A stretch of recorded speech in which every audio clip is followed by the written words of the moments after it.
اچھا، اس میں تصویر والے کمرے میں نماز پڑھنے کا کیا حکم ہے؟ یہ بھی بہت اہم ہے، چونکہ تصویریں لگی ہوتی ہیں گھروں میں، اور اس تصویر میں جاندار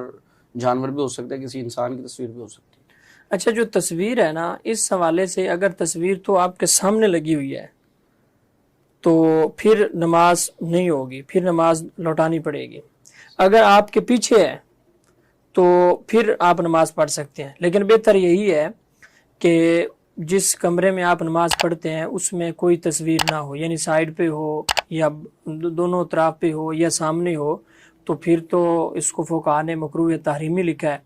گو کہ آپ سجدہ اللہ کو کر رہے ہیں، لیکن وہ ظاہر ہے ایک شبہ یہ پڑتا ہے کہ سامنے تصویر ہے۔ جس طرح قبر کے سامنے اگر کوئی شخص نماز پڑھتا ہے، سامنے قبر ہو، تو وہ تو اللہ کو سجدہ کر رہا ہے، لیکن دیکھنے والے کو تو شبہ پڑ سکتا ہے کہ یہ قبر کو سجدہ کر رہا ہے، حالانکہ وہ تو کہے گا کہ میں اللہ تعالیٰ کو سجدہ کر رہا ہوں۔ اور تصویر کے والے سے ویسے بھی جو معاملہ ہے کہ تصویروں کو لٹکانا نہیں چاہیے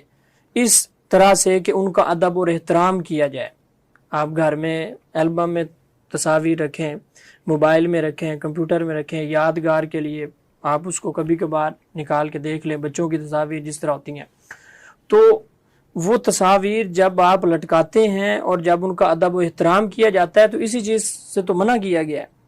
کہ آپ نے لٹکائی ہوئی ہیں اور ان کا بڑا ادب و احترام ہے، بڑا اکرام ہے۔ بعض تو دیکھا ہے کہ وہ تصویر ہے تو اس کے گرد وہ ہار وغیرہ اور ایسی چیزیں بھی ڈالی ہوئی ہوتی ہیں، تو وہ ادب و احترام، تصویر کا ادب و احترام نہیں ہے۔ جب یہ چیز آئے گی تو پھر خرابی پیدا ہوتی ہے۔